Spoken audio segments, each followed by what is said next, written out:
Hello and welcome to Colin Bradley Artcast. I'm Stephen Bradley. And I'm Colin Bradley. How you doing, Dad?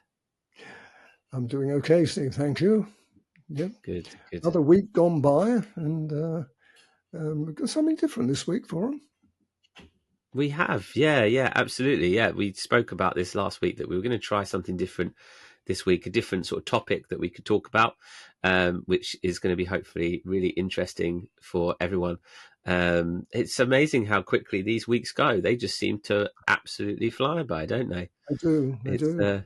There seems to be sort of a marker every week, right, we're going to do the podcast. And it feels like, we've recorded one and it's gone out. And then the next, suddenly it feels like the next day we're doing another one. It's just, they Mm, really seem to, they seem to sort of mark a point in the week. And it makes you realize, my goodness, we're already there again.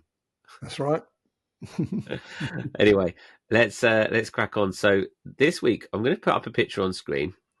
And the idea of this podcast is to take a picture that you found, Dad, and you said to me, you came to me with the idea that we could talk about this picture as if you're an artist doing it as a commission for someone. Mm, And in this instance, you're not doing this picture. This is just no. hypotheticals. But the point of this episode is to show what choices you would make and what you would choose to do if you were to do this picture as a commission. And I Mm, think that this is going to be really interesting information for people out there that mm, are doing commissions, which a lot of our students are doing very successful commissions, and give them an example of the choices you would make and perhaps take a lot away from that. So, um, I mean, I'll leave you to start where you would start with a picture like this. You found it on the internet. What's the first thing that entered your mind in the mind of someone that was doing this as a commission? well, the first thing that entered my mind was what terrific colours.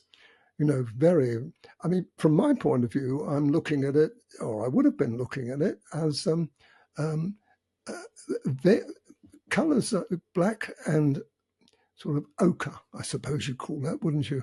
With white thrown in, and beautiful green eyes. Well, now if you get a picture like this, gosh, you've got to make something of it, and I would have done. Um, but you've got a few problems, and one of the problems is it's chopped off at the neck. Now, the first thing I would think of, well, how would I get over that? And I leave people to ponder for that just a little while, because if you were to copy this exactly as you see it there, whiskers, cut off the whiskers, you haven't got enough space around the ears and the head. So you've got to make that, you've got to create it. Now, this could well be a commission that somebody gives you this picture or something similar. And you think, well, yes, it's beautiful eyes, beautiful colouring. I can really do something with this, but how on earth am I going to expand this out? And so this is the first thing that would strike you. And when I saw this picture, it is a freebie. It's I got it from the internet, and it's I belonged, or I still do belong to free reference pictures. People put them on, and you're very lucky that you'll be able to copy them free of copyright. I've done quite a few of those pictures now. I usually tell people that I've done it like this, so they could actually do this, but it would be a problem, I think, for people who have not had quite so much experience to actually know quite how they're going to present this. So, in this instance, when you're looking at this picture, you wouldn't do it as exactly as we're seeing it on screen, because it doesn't appear to be, like you said, the whiskers. You'd be zipping them off the paper and they're cutting them off, and the same. There doesn't seem to be very much background either. So you would effectively zoom out a little bit. Yes, and this was the picture as well. You can see that on the. I haven't cut this down. That's how it was presented on the picture on the internet. So I had nothing else, or I would have had nothing else to go. So let's first of all take it bit by bit. Um, the neck, I said, you've got to put much more depth in the neck. Now, can you do that? Because what you see there is just a little bit. It's not very much at all. So you've got to make up the rest of it. Now, that's possible to do because you continue with the colours that you've got there. Now, if you look at the left-hand side, as we're looking at it, you've got just a little bit of dark colour. You've got the white, the bib, I would call it a bib. Then you've got that little bit of ochre, which is very, very pretty, attractive. Then you've got just a little slither of black creeping in. Now you take all of that and you say, now I've got to extend that. So let's just take that bit and extend it twice as far as you can see it there. Now, people, as I say, without experience, well, how do we do that? We just continue with what you see there. Extend the dark bit, extend the ochre, and extend the white. Now, the middle bit, well, you just play it by ear, really. On the right-hand side, you've got a slightly different kettle of fish because you've got similar idea, but if you look at the right-hand side, just sort of level with the nose, on that side, you've got a little bit of black there, as you have with the other side, and you've got the ochre. Now, if you would extend that out, and you've got to do that because you wouldn't get all the whiskers in, you see. So you've got to do the same thing there as you did to the bottom. You've got to extend it out. So you've got to imagine, you see where the black bit sort of starts to curl down. Can you see that? Yeah. You've got to make the assumption that that will curl down and keep widening off.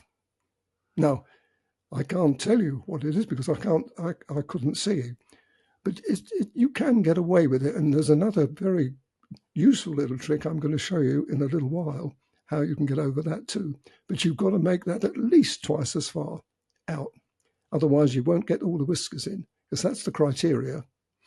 Are you with me so far? Yeah, you've got to be quite calculated with your guess of those curves, haven't you, as they go around? You've got to sort of imagine how they... I mean, I suppose as long as it's not, such a drastic change, it's not going to look too odd, is it? You've got the clue there. You can see how that starts to curl. So you can actually draw that. In what you would do, and what I would have done here, is I would have drawn it out, first of all, as a line drawing. And I would have extended it then and looked at it and think, okay, yeah, that'll work. The other side's not a problem at all. You can extend that out because you've nothing except a background to worry about. That would give you a little bit more balance. So you've got to come out at least twice as far, probably a little bit further than that, I would say, on that right-hand side. And the left-hand side, again, pro rata. It's got a balance. You've got to have that balance between the two, okay? It's probably best to when you're doing the drawing, to make it, or the drawing on the paper, a little wider so you can come in on that.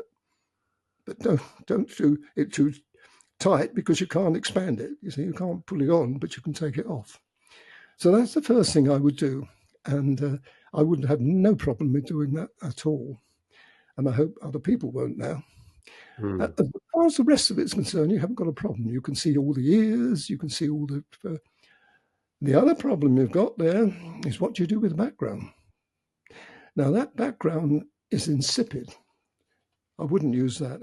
I would probably look at the colours that I've selected for the eye, for instance. So you've got that green, grey green, I would call that. And you've got the colour that's already there, which is like a creamy grey, isn't it? Quite a light creamy grey. So if you kind of work that as a colour, as a base colour for the background, you could then put in, once that's already established, and people have seen me do this so many times, you can then put some of the green in, some of the ochre in, and make it like that foggy bit. You've seen me, people who have many, many examples of that. However, there is another problem. You can't cut the head off. Can you? Because that's what you'd be doing. You're cutting the head off.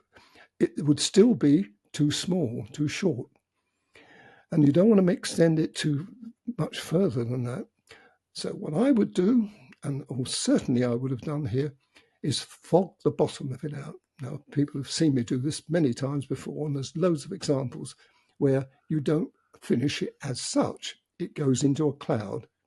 Are you with me? Do you Right. understand what I'm saying? Yeah. It So goes it doesn't go off of the page, like as in it doesn't. It still sits in the middle of the Hmm, paper. It doesn't. You don't cut off the. You extend no, it and then cut it off. that's right. Assumption is that you would have, as I said, extended that at least the same width, depth again, probably a bit more. And I would make it a little bit more than that because once again, you can always chop it off. You don't, but if you haven't got it to play with, you've got to make sure your paper's big enough. But once you've done that, then the bottom section of that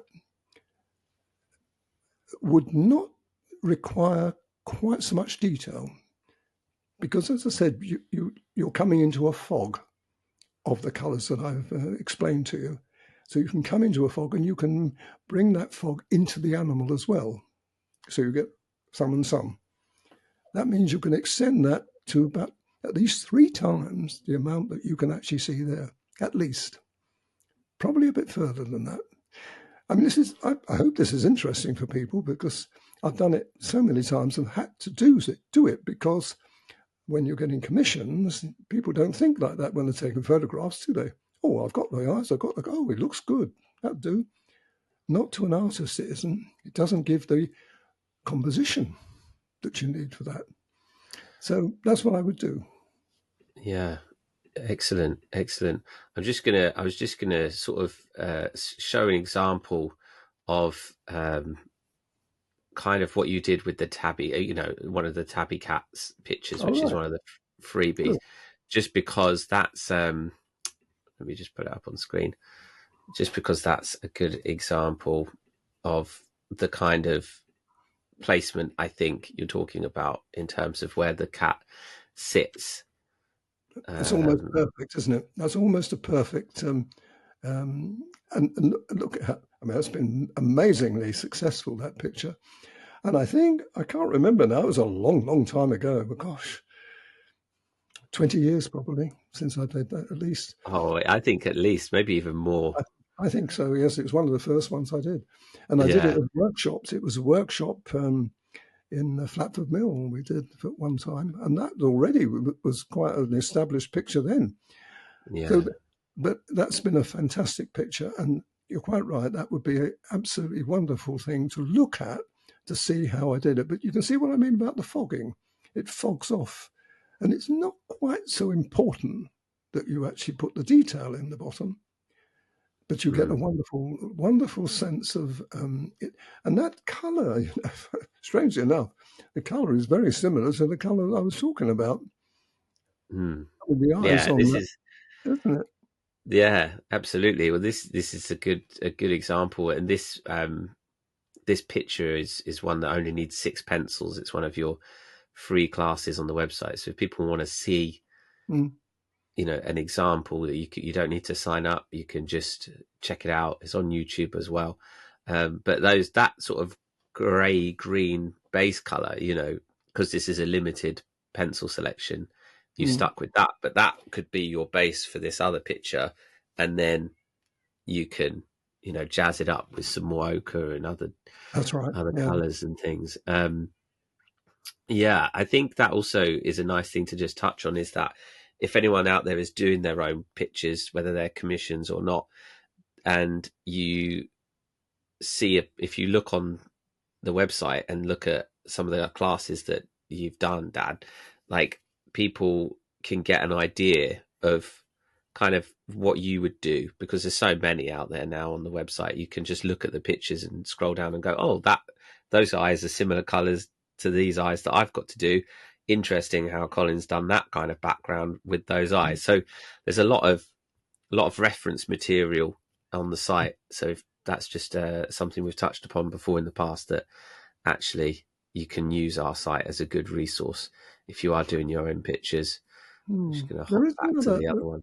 Yes, that's fine. So you can I think you can see that picture now. You can see that image, can't you? You can almost superimpose that image there on the picture that we've just seen. Yeah. There is another point that I was going to make, though. The picture that you've just been witnessing, the one I've done before, is a perfect balance. Now, balance is, you could say, well, is that the same as composition? Not really. Balance is putting the thing so that the cat becomes the focal point, but you don't put too much. You can actually put too much background.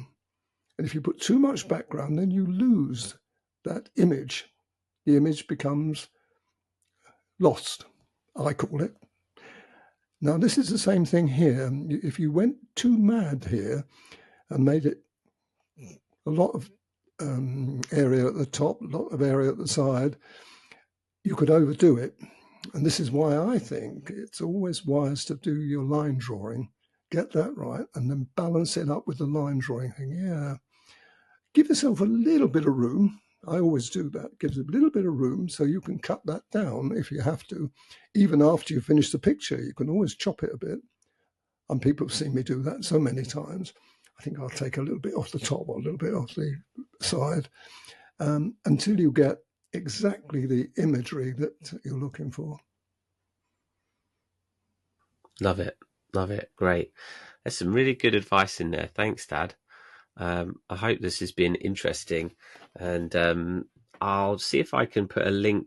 I upload this picture somewhere so that people can, if they want to give it a go, can Mm. actually get access to this reference picture. And if anyone does want to try it, then they can download the picture and give it a go, because it Mm. would be lovely to see if anyone does try it out. As we mentioned, this isn't actually going to be a picture on the site. This is just purely used as a reference material for us to discuss how you would tackle it, Dad. But still very interesting. So I hope that has been useful as well to anyone out there doing their own pictures or commissions. If anyone has a commission or a picture that they perhaps have done in the past, or they've would be curious to know what you would do, Dad, then you can send those in to us, email them over, and we can offer some advice and perhaps continue sometimes doing a show like this where we talk about a picture like that and the choices you would make behind it, because I think it is super interesting, and it's picking your brains and extracting all of that wisdom, which is what these podcasts are for. So lovely, lovely stuff. Thank you, Dad. That's a pleasure. Good stuff.